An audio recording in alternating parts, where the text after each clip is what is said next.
we're at 4:05, might start. As I've said to folks in the room, it's absolutely pouring here on Bettigal land here at UNSW.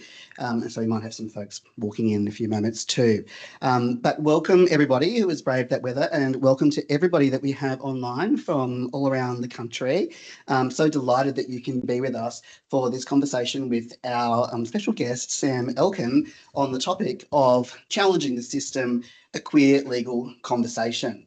My name's Andy Kaladelfos. I'm a senior lecturer in criminology at UNSW, one of the 7 co-leads of the Community of Practice on Inclusive Research, and a member of the Centre for Criminology, Law and Justice, who are the 2 hosts of our event today. For those that don't know me, I'm also a non-binary transmasculine person. Start today with an acknowledgement of country, that we're meeting today on Aboriginal land, on stolen land, on land where sovereignty was never ceded. The place we're on tonight, UNSW, is built on the stolen lands of the Bettigal people, who have cared for this land, waters and skies that surround us for millennia. I recognise I'm an uninvited settler on this land and pay my respects to Aboriginal elders, past and present, the owners of this land, and stand in solidarity with them against the ongoing effects of dispossession, including human rights abuses of First Nations people by the criminal legal system, which is something we want to talk a little bit more about tonight. I'd like to warmly welcome any Aboriginal and Torres Strait Islander people who are joining us today in the audience here or online, and acknowledge Aboriginal and Torres Strait Islander, trans and gender diverse peoples, sister girls and brother boys, the custodians of some of the oldest trans and gender diverse cultures in the world. Before we begin, Sam, our chat, I'd just like to very briefly say something about the 2 research centres that are hosting this event. We've got both of our logos up there. The UNSW Community of Practice for inclusive research with queer and trans people and people with innate variations of sex characteristics, otherwise called intersex. We affectionately shorten this group to QUTIE for very obvious queer and cute reasons. The second is UNSW Centre for Criminology, Law and Justice, unfortunately shortened to a much sadder acronym of CCLJ. The QUTIE network and its members at UNSW are from every faculty now in the university. We've got UNSW academics, we've got professional staff, we've got students, both LGBTIQ people and allies who are working in various ways on queer and trans and people with innate variations of sex characteristics to make research and practice more inclusive for our communities. And we do that through providing some advisory work on the implementation of how we can do inclusive research through HDR and stuff.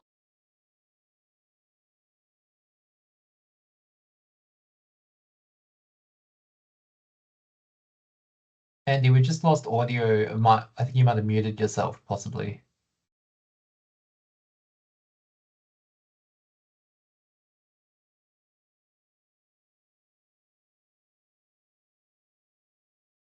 Just confirming, Andy, that we have lost sound online. I don't have an option to unmute you.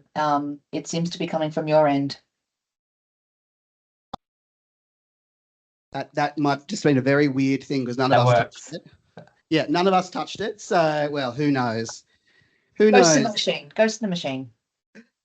Someone in the machine. Okay, so let me know if that happens again, and I know what to do now. So Centre for Criminology, Law and Justice, housed in the Faculty of Law and Justice, is a place where we do responsive, rigorous and grounded criminological and critical legal research. The folks here, as part of this centre, are part of community-connected, social justice-oriented research, which looks at structural justice issues such as decolonisation, decriminalisation, harm reduction and countering gendered and sexual violence. So if you're interested in joining either of those networks, we've both got members from within UNSW as well as external members. Please get in touch with myself. And one tiny little bit more introduction before we begin, just to say, and I'm sure everyone will respect this, but that this is a trans and queer centred event and a safe place. If you're comfortable online, please feel free to turn your camera on. We love seeing friendly faces. We love a little bit of visibility and connection and community, especially on rainy nights like this. But otherwise, please just keep your mics muted unless you're called upon.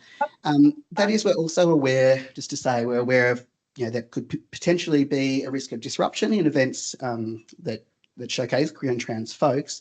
And so, Matt, to manage that, we've set up the moderated Q&A function. Sorry, something weird happened in the room. Ghost in the machine. We've set up a moderated Q&A function. So please go ahead and post your events in the Q&A function that you see there. And Karen has very kindly agreed to be the moderator of those questions, and we'll be calling on you later if you would like to either ask that question out loud or would like Karen to read out your question. And we have just decided moments before this event began that we're going to run a little competition at the end, which is going to be for the queerest question. So I wanted to let everyone know now so that you can think up your queer questions. And Sam told me that he is up for anything. So, well, we'll see. We may have to edit the recording, Sam. Okay, so I'm turning over now to my absolute pleasure to welcome Sam Elkin, who's a non-binary transmasculine writer, here this evening to talk about his debut book, Detachable Penis, A Queer Legal Saga, a wonderful work of narrative non-fiction. Sam was born in England, raised on Noongar land, and now resides on unceded Wurundjeri land. Sam is an event producer, an essayist, a radio host, a podcaster, and of course, a lawyer, and was the lawyer at the first queer legal service in Victoria, and now you're back working in legal aid after some time off. The editor of Nothing to Hide, Voices of Trans and Gender Diverse Australia. Shout out to my friend Hayden, who I think is online. It's a contributor to that book. Sam's essay have been published in the Griffith Review, the Australian Book Review, Sydney Review of Books, and Kill Your Darlings. And his radio gigs have included Triple R radio show Queer View Mirror and an ABC History Lesson podcast. Please join me in welcoming Sam here this evening. Thanks for having me. So, Sam, I wanted you to take us back to 2017 when you were appointed inaugural lawyer, solely responsible for Victoria's first queer legal service. I'm sure we all remember 2017, the year of the hideous marriage equality plebiscite. For Sam, it was also the year that you medically affirmed your gender. Coincidentally, not that it's about me, it was also the same year that I affirmed my gender. And Sam, we both also share what you wryly described as the butch to transmasc pipeline. So let's take us back to 2017. It was a big year for you and for me. So thinking about your experience as a lawyer working in queer community legal service, I thought a good place to start was, of course, the title of your book, which we have on the screen beside us, Detachable Penis, A Queer Legal Saga. I love that title really captures the tone of the book. I think it's so playful and irreverent, especially about working and engaging in legal and corporate cultures that are often very unfunny, but it also signals that it's grounded in some really serious context for yourself. So I was wondering if you could take us back, if you like, to that time, to the atmosphere, what it was like for you in queer legal service, and perhaps a little bit about how you came to the title and what it means to you. Sure. Yes. Well, thanks so much for having me and for coming out or coming online, everybody. Maybe firstly about the title. So this book really came about as a result of two essays that I published in the Griffith Review. The first one was called The Sad Stats, The Trauma of Community Law, and it was basically an essay about the emotional difficulties I was experiencing, like constantly going out and putting up the sad stats up on the PowerPoint to say trans people are more likely to experience suicidality and homelessness and things like that, and using that as a way to sort of pitch for funding for the existence of the service, so sort of to sing for your supper, with this sort of deficit model. So that was the first essay that I wrote. That was one of the first things I got published in a national publication. And then the second was Detachable Penis, Gender Dismembered, which was another essay that was looking at my experiences sort of moving into the world as somebody who generally passes as a cis male, and kind of reflecting on the weirdness of being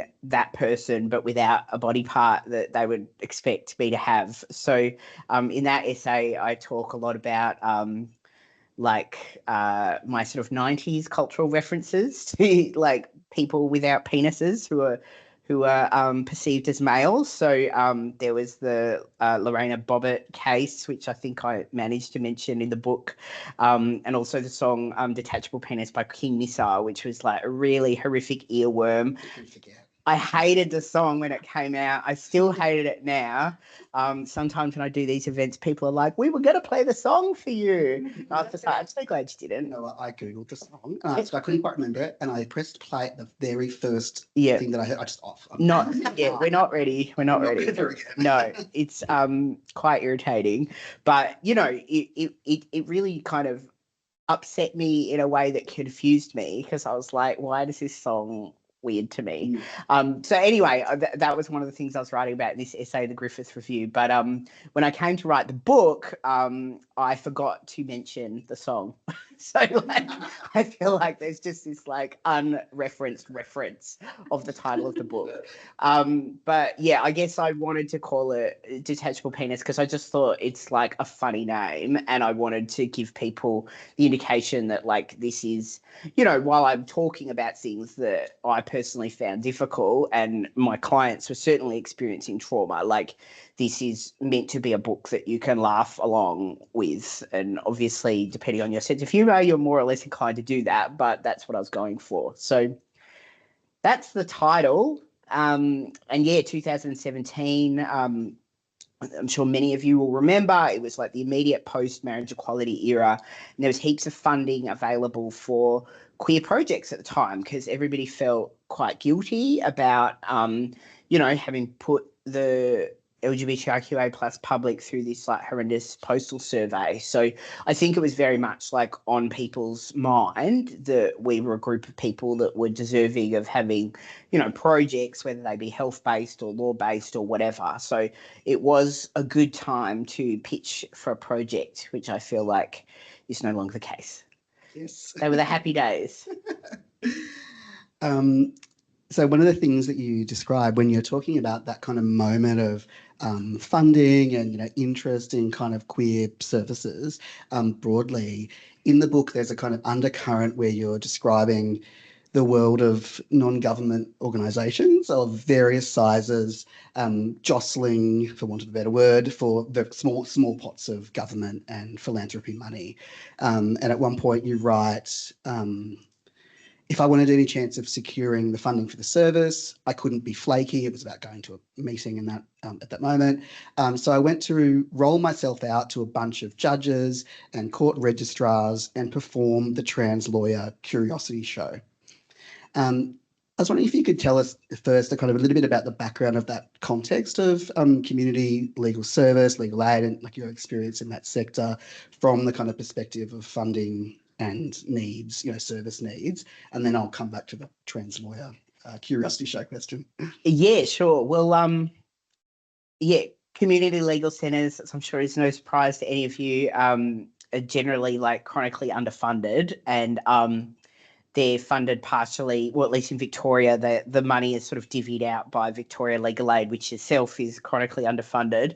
And there's often kind of like little pots of funding through initiatives. So the money for this legal service came through the Victoria Law Foundation. I'm sure there's a equivalent here that try and sort of pilot initiatives and things like that. So everybody is always trying to kind of get a tiny bit of funding, and it, you know, creates this competitive and unpleasant environment where people are forced to pitch like, oh, we want a queer legal service. Is that more or less important than like a needle exchange for queer trans sex workers? Like, you know, it's a sort of false dichotomy, like all of these things are important, but it does set up this competitive relationship. So it does make it very difficult to kind of foster you know, positive relationships with your colleagues who you are fighting for funding for. You know, you've chronically got people on short-term contracts or underemployed.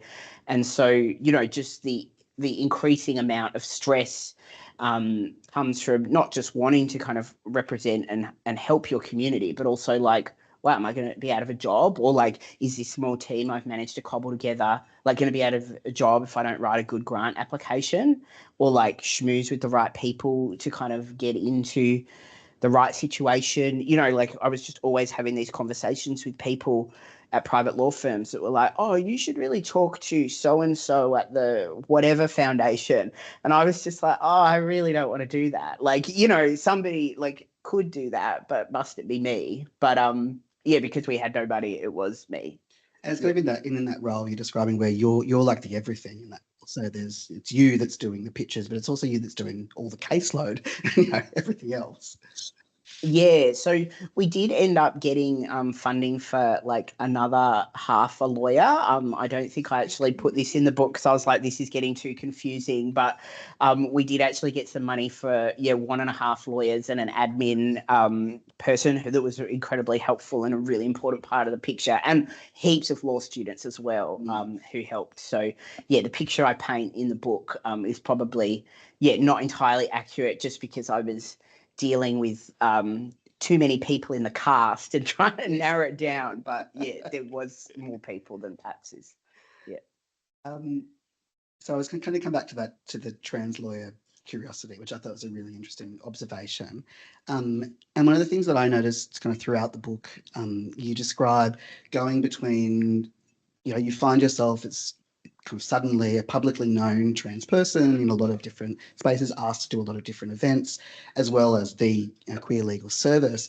And you describe that kind of coalescence of your professional role and your qualifications with your personal identity. And also that's happening at the same time where you're kind of actively undergoing gender affirmation, actively undergoing surgery, you know, a whole range of other elements. And you describe in the chapter Trans Day of Additional Obligations, which is the title of that chapter, about the kind of time, labour, the emotional load of yourself being asked to be a spokesperson at, you know, what seems like every queer event under the sun, and kind of that additional burden of having to enact trans joy sometimes at those events, sometimes when cis panellists are celebrating an inclusive culture and how great pride is in our workplace, when trans people aren't always feeling that prideful or joyful. So you write in one section, I'd hitched my employment to my identity and now I was paying the price. And that's kind of the point in the book where you start to move, I guess, talking about burnout and culture and your experiences. So I'm interested to hear, like, for your descriptions, how you've kind of navigated that aspect of professional employment and identity, because I think that is such a common thing for trans people, but also for many other minority folks that often get asked to be the spokesperson, the expert on our own identities. Well, yeah, I mean, there was definitely a particular issue with being a lawyer, in that you're kind of meant to be as neutral as possible. Not that exists, but you know what is neutral, of course, is like being cis male, you know, upper middle class, and white. So like the furthest you get from that, you know, when you're being a lawyer, the more your identity is implicitly called into question, whether you like it or not, whether you sign up to do any of this additional activism, you know, your identity kind of is suspect and you have to prove yourself as a, you know, like, I'm a sensible person who like isn't going to do anything weird, like I'm going to obey the conventions of court. So I guess like that was an additional burden.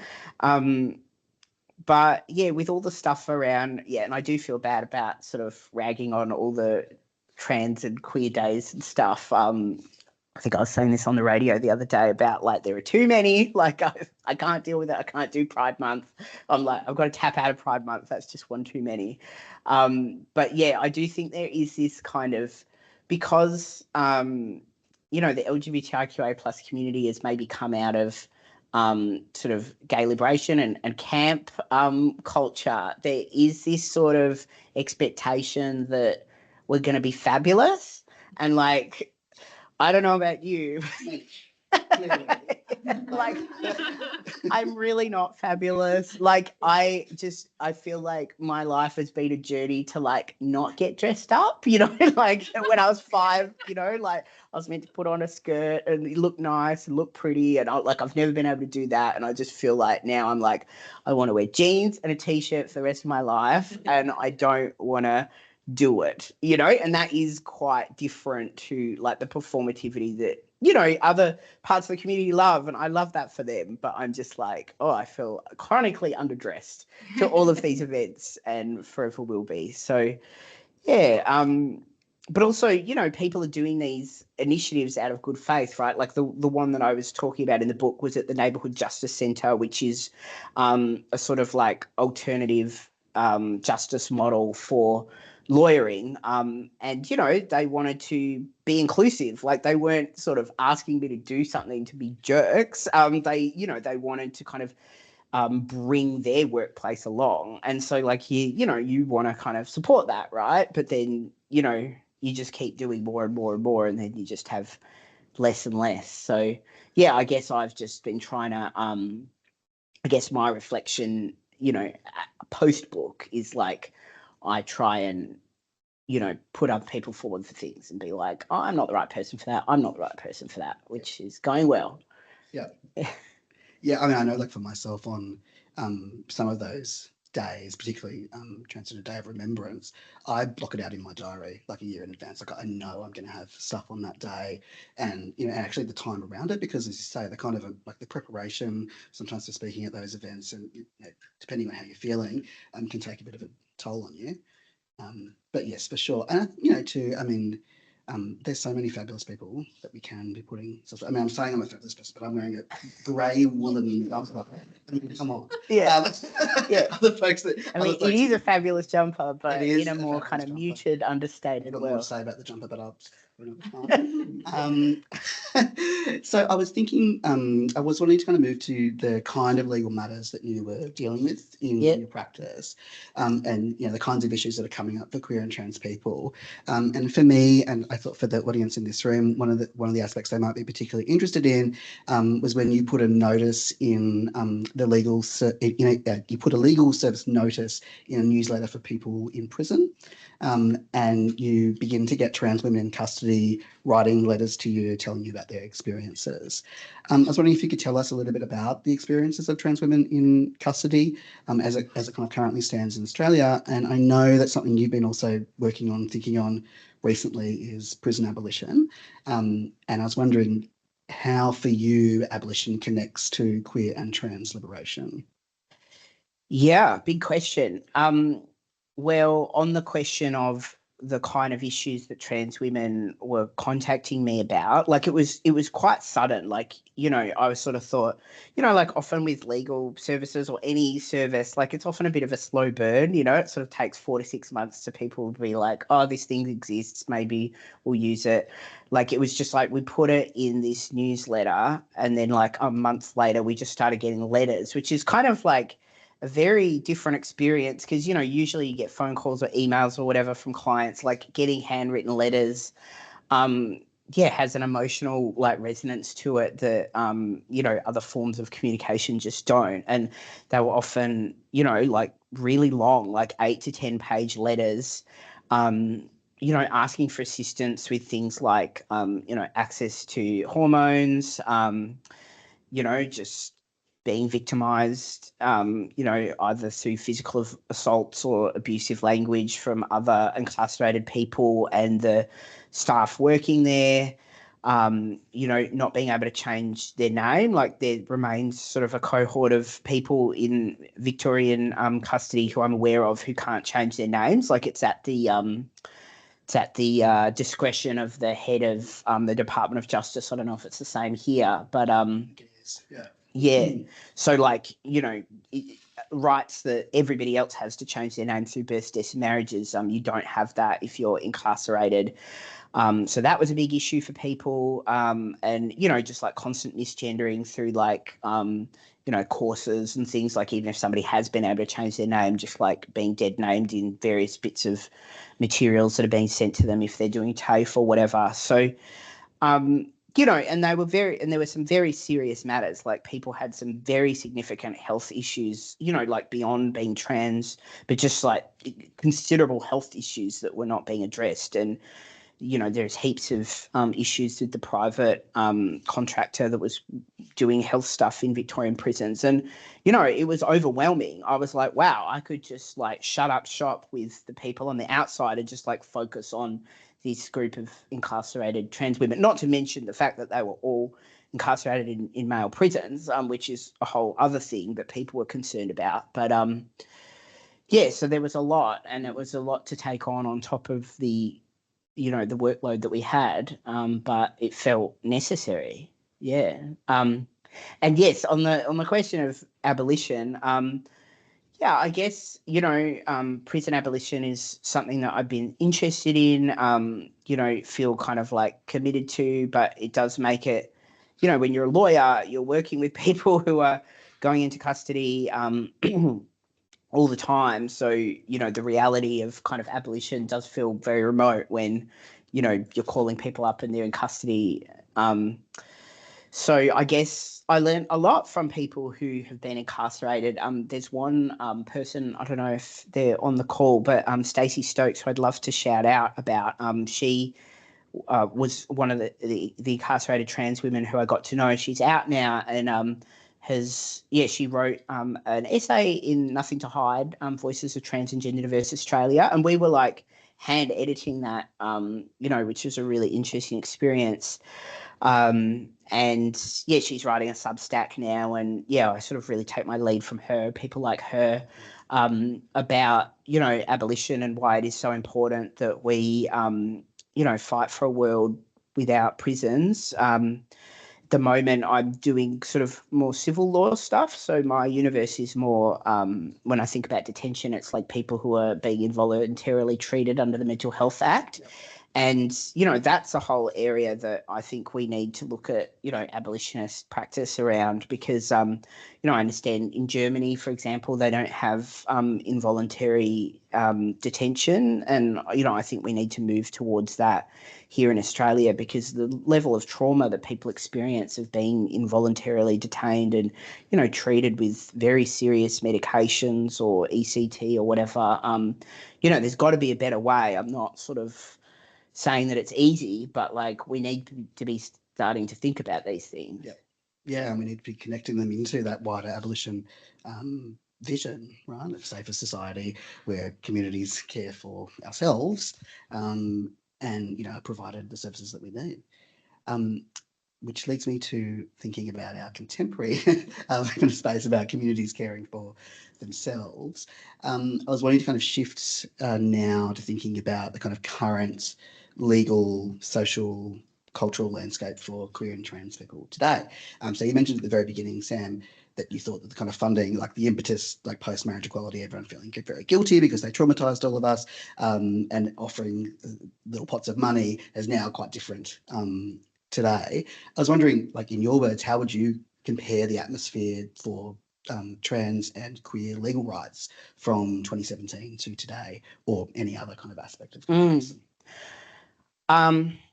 Yeah, I mean, not to name drop, but I was interviewing Tori Peters the other day about her new book Stag Dance, and she was talking about when Detransition Baby came out, and she was sort of saying, and that was 2021, and she was like, I didn't realise it at the time, but that was sort of like the watershed moment for trans rights, at least in the United States, and like after I finished up at the legal service, I edited this book, Nothing to Hide, Voices of Trans and Gender Diverse Australia, which I think came out in 2022.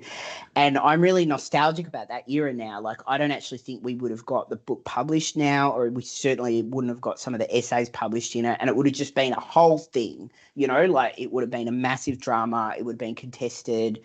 Whereas, yeah, it just felt like that sort of, I don't know, let's say 2017 to 2022, that felt like a better time, and that we were starting to sort of move into that backlash. Like, obviously, the British situation is a bit different. There's been a much longer and more ingrained sort of anti-trans campaign that's been going on there for a long time. And I feel like we were just sort of like, oh, that's weird, but that can't be really that bad, can it? But I feel like we're seeing that now, like it is that bad. Obviously, the recent Supreme Court case in the UK in relation to their, Equal Opportunity Act is like a really devastating blow for trans people. Not to mention what's going on in the United States, just to look at two kind of Western countries, which obviously have a long colonial history tied to this colony. So we're on the States. Yeah. I looked up Erin Reid's tracker of the anti-trans, anti-queer legislation in the States. I haven't looked it up this year because, to be honest, I'm too traumatized to look at it again. I remember the last time I looked at it, it was in 2023 when I was writing something about it, and there was something like 400 or so anti-trans, anti-queer bills in that year. This year already is 913 anti-trans, anti-queer bills put up in states around the US, and there's about a 10% pass rate of that. Yeah, it's really scary. And, like I was going to go to the States like this year. Like I got a travel grant from like, a Victorian arts organisation to go to the States to, promote the book because it got published in Canada as well. And I was going to go to Canada and the US. And I was just like, as soon as Donald Trump got elected, I was like, I'm not going there. Like, and, at the time, I think like my partner thought I was being a bit over the top. But now, like who would go there? Like, unless you absolutely had to. It's too scary. You might get detained, you might get deported. And that's just visitors, like that's not even to mention the people that are living under those conditions. Like I remember when Donald Trump got elected, I was on Facebook, which I'm not often on, but, because there's lots of kind of trans like support groups and stuff on Facebook. I feel like wherever they are for young people, I'm not there, probably Discord or something. But yeah, I'm with the Facebook people. And, they were just sort of like, incredibly traumatized, being like, how can I seek asylum in Canada or New Zealand or Australia? Like, what am I going to do? I've got to leave Texas, like now, like the level of anxiety was, really real. And they had every reason to feel like that. Absolutely. So, I was reading just actually earlier this week on one of those bills that's in Texas at the moment is seeking to criminalize trans people by charging trans adults with gender identity fraud. yeah, wow. So I mean, it probably won't get enacted in Texas, but it's that kind of idea. And then that made me think of the stuff in the UK, which has a much longer history of the sexual offence by deception, in which trans people have been and can be charged with a sexual offence if they did not disclose their birth gender before having sex with somebody. Yeah, wow. That's terrifying. Yeah, it does feel kind of strange in Australia at the moment because it sort of feels like, we had the landslide Albanese victory. So I think a lot of people like breathed a sigh of relief, I guess. But yeah, it doesn't feel like things are great here. But then you look at other countries and it's like, okay, well, at least it's not as bad as that. But it is kind of, it's quite uncertain to me, like what's going to happen.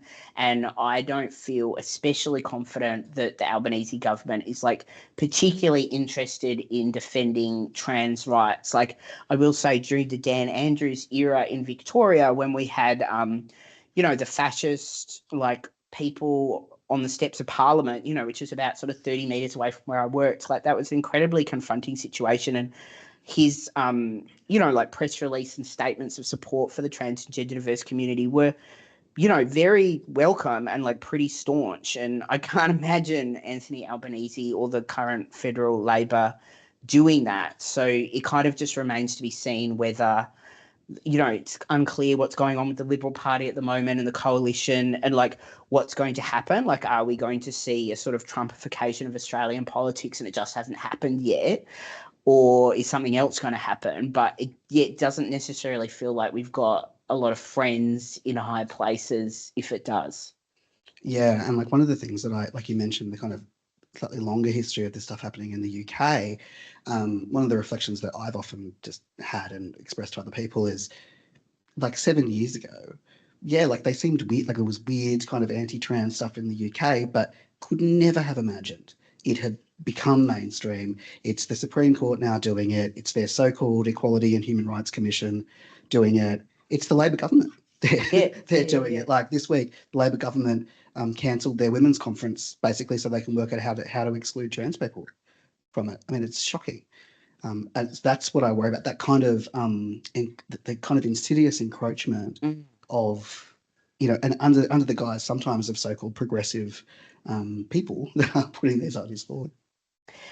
Yeah, and it just does make it a little bit uncertain, at least for me, like what the right strategy is. You know, like obviously I go back to the idea, we've got to work together, we've got to like, you know, build community, look after each other, fight back in some way. But what that way actually is, I'm very unclear on that, because I feel like we've done, you know, respectability politics. Like I've been very much involved in, you know, going and meeting with, like I say in the book, like judges and registrars and being like, look, we're fine. Like, and increasingly feel like I don't really want to do that anymore, because we're just kind of at the whim of these like broader political forces. Like maybe I just want to not be accepted, you know, which is a very kind of like stupid and privileged thing to say in some sense, because like I'm not directly being affected by these issues, but I do think we need to kind of have a reckoning as a community, like how do we actually want to engage with big P politics? Because, you know, I think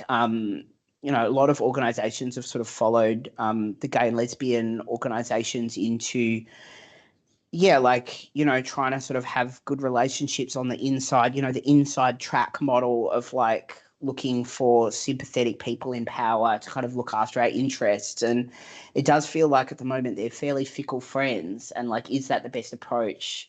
I don't know. Well, I mean, that was my next question, and now you've answered it, is that you don't know. I don't know. I really don't know. I want to know, but somebody tell me. I mean, I was thinking about the kind of notion of like saving our own lives, right? That comes from harm reduction, and that particular quote from Shira Hassan's book on the liberatory politics of harm reduction. So, like, what do we do when, like, if we accept that the state is never going to act in a way of meaningful trans liberation? What do we do as communities to keep ourselves safe? How do we stop ourselves burning out? How do we stop ourselves despairing? You know, and how can we keep ourselves well? I thought one of the things that you highlighted in the book is kind of the book's kind of value. One aspect was the role of storytelling, that kind of queer storytelling, being able to share and stories like for ourselves as well. And I must say, this is not a criticism of other writers, but sometimes I feel that trans writers write for a cis audience. And as a trans reader, I sometimes feel like this book actually isn't for me. It's kind of explaining stuff for cis folks. But your book, I thought it actually was, not just because we both started medical affirmation in 2017, but it was actually speaking to trans people about themselves, right? And about ways of making sense of our being in the world. Yeah, well, that's good. I did want to. I also wanted to talk to like burnt out lawyers, or like, you know, people that have just burnt out of a job, you know, anybody who had a dream job that became a nightmare. That was sort of like the community that I wanted to talk to, which is often, you know, the Venn diagram is very similar to like queer and trans people who are like, you know, I think are often drawn to like not-for-profit or community or academia, like any job where you're trying to like help other people in some way. These jobs can become, you know, our worst enemies in some ways, and it's our caring that kind of is weaponized to create the harm. So yeah, they're the sort of communities I really wanted to talk to in this book. I think you definitely achieved that, Sam. So I was thinking we could maybe turn over to questions now. And so I think I said we were going to have a prize, but I don't think I actually said what the prize was going to be. And the prize will be, for those that don't have it, is a copy of Sam's book. Unsurprisingly, it's the book. Yeah. So remembering that, I mean, people don't have to engage with this if you don't care to. You might have a very serious question to ask. And of course, some queer questions are quite serious, but we're looking for the queerest question, if possible. Yeah. Both online and both folks in the room. Now, I see a question online that happens to be from my partner. Hello. They're gonna have to be excluded from the They contest. may have to be in some excluded. sort of, There's already a copy at home, but I will ask their question because I know there's one you'll like to answer, Sam, which is about the crochet, the crocheted penis on the book, and they're asking because they're a crochet like nut. Oh wow! Okay, Our yeah, house yeah. is filled with crochet everything. So, but I may be coming home to many crocheted penises. So, very interested to hear your response. Yeah, well, so the artist that made it, his name is Bretty Bobetti. Well, that's his art name. I believe he's called Brett.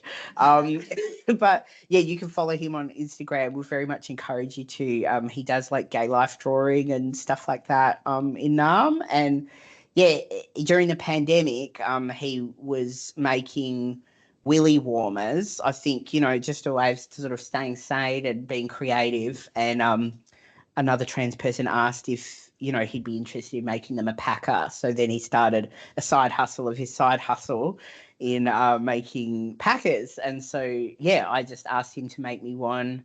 And that bespoke, he's like, vein, no vein, like, pubic hair, like rainbow pubic hair. I was like, oh, maybe not.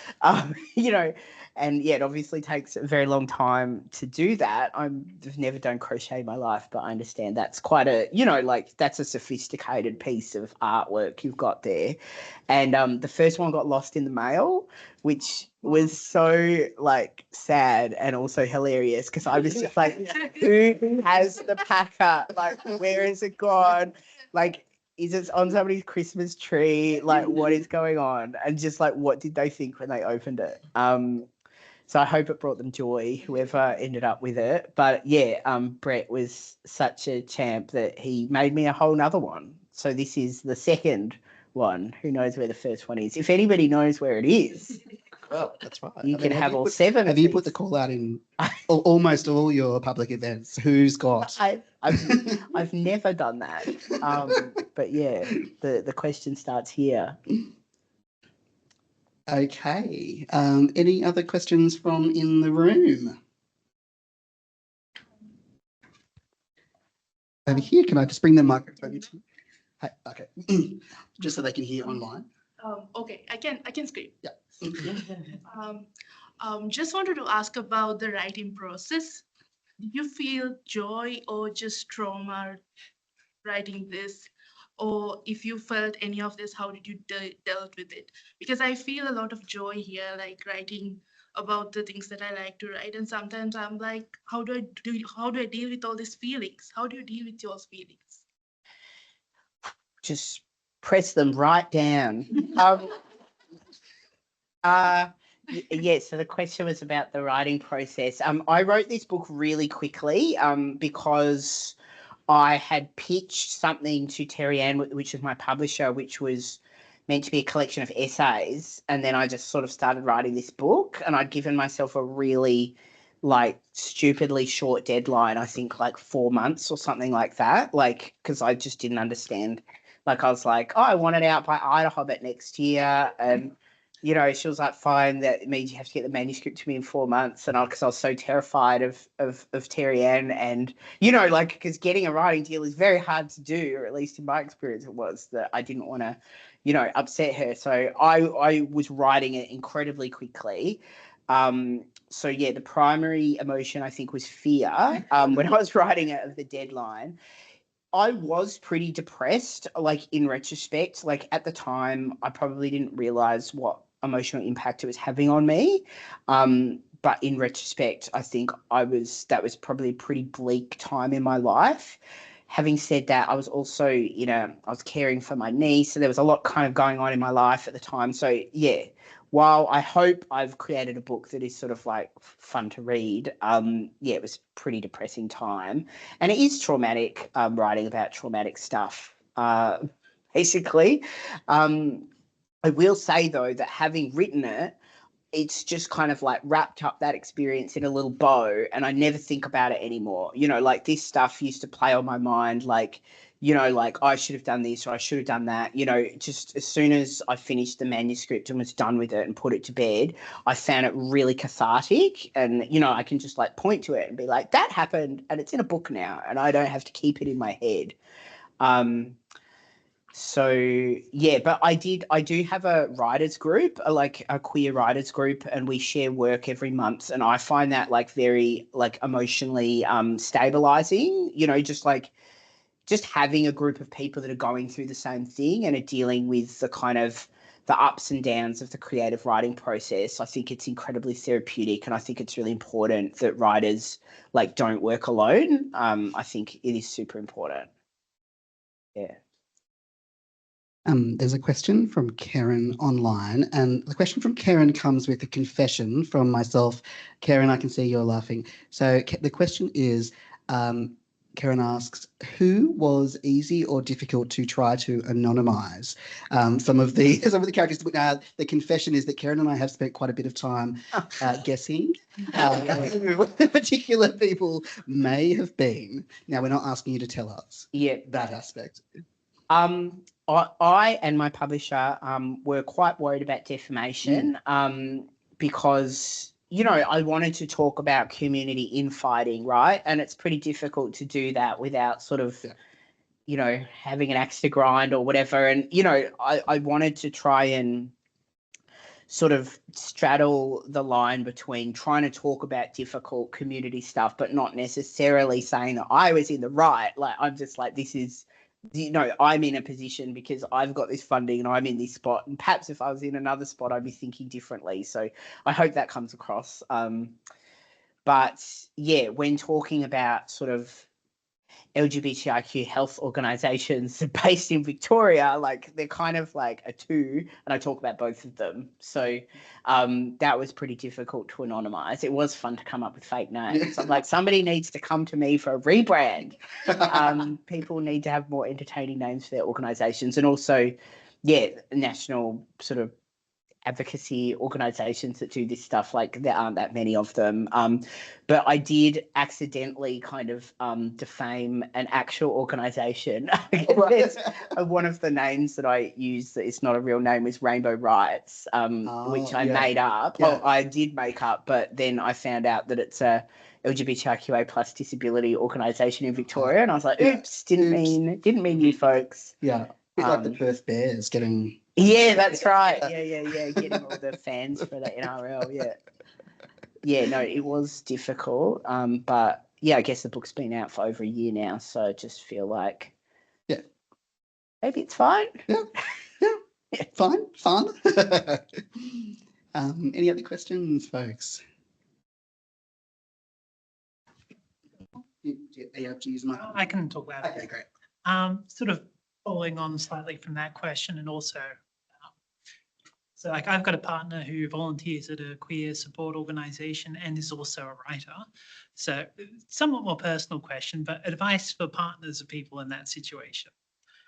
So what do you think can be done to support through burnout and just dealing with like a lot of the trauma and anxiety that sort of gets left on people in support roles like that?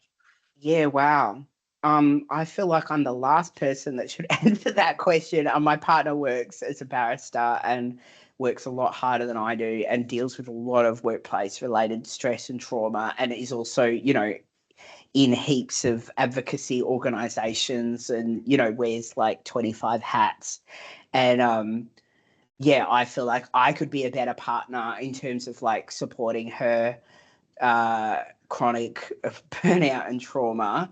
I don't know, but I think it's a really good question. For me, like what was helpful to me was like, yeah, my partner Gemma and I just like had a like, we're not talking about the law tonight, like, you know, because we're both lawyers. So like we just end up talking about our cases, and, you know, we really had to put a sort of thing in place. Like we need to actually just say, we're not talking about this anymore. Like we won't talk about this again until like, you know, 3 p.m. the next day or whatever. But like, honestly, I don't know. Like I'm not a very like, I'm doing my best, but like I'm certainly not an expert in that. But I think asking the question is probably the first, way to do something useful.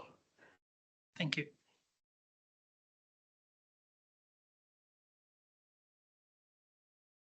Christy. Did you always like writing? Not sure if everyone heard that. The question was, did Sam always like writing? Yeah, I did like writing. I guess like's a strong word, isn't it? Like I always wanted to have written.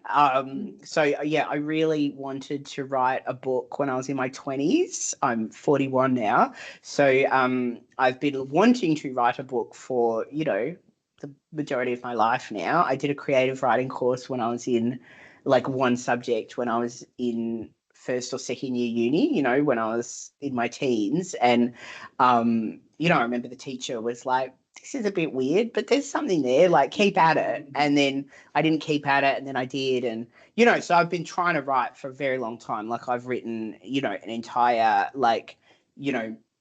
childhood like trauma memoir, which is like sitting in the proverbial bottom shelf. And I've done a lot of writing, but it was only really, like honestly, I think the sad stats, I think I wrote a couple of things for Overland, like journalistic pieces. For Overland about trans stuff, and getting them published kind of like helped me work on the confidence to write. And then getting that essay published in the Griffith Review about community law was really like the first major thing I got published, and I developed a confidence to write from there. But it depends on what writing you're talking about.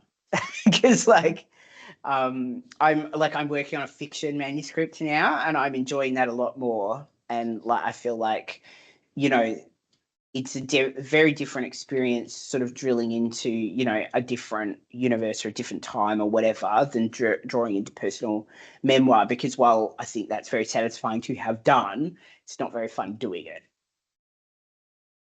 We had the UNSW special during then, just the lights all going off, Yeah. it's waving for it to come back on. We've got, I think, one last question for you. Speaking of fiction, well, hopefully not too much fiction in our future, but what are the hopes for a queer utopia? Like, so Karen is asking, how do you, in what kind of ways, if we imagine this, maybe in a fictional space, maybe not, the kind of place where queer and trans folks can thrive. Karen says utopia would, of course, require us to have many dogs and cats to be involved. Yeah.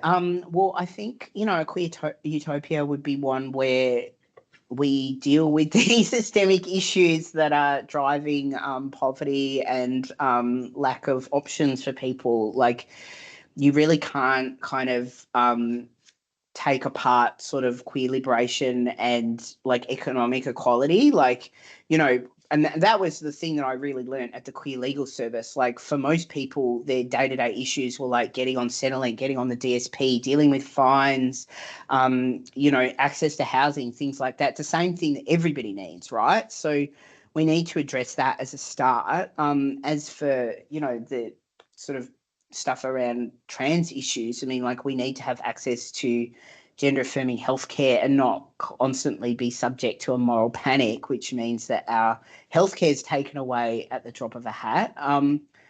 But yeah, like stability for organizations. Like, I just feel like so many organizations and initiatives and projects like come and go. And if we could get out of that model where like we're constantly having to kind of like pitch for like 2-year pilot funding to come up with something new and quirky, to get funding for it. Like, if we could just get money to do stuff and make it sustainable for people to have jobs, like for sort of a decade or more, like that would be a good start. But, I'm not a massive optimist, so that's the best I can do. Utopia, I don't know. Somebody else is going to have to think about that. I'm more of a prepper. Yeah. come from a family of preppers. So that's a story for another day. But thank you so much. I think we will wrap up now because we've kept you going for right on an hour. Thank you so much, Sam, for being so generous in speaking with us today, and being being able to talk us through this current moment. And I really appreciated hearing your observations. Oh, thanks for having me. Thank you. Before we go, we need the winner of the queerest question. Aaron? There's a few people that were excluded. One was my partner. The other was Karen. Another was Christy.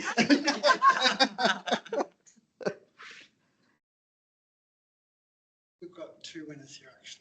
Yay!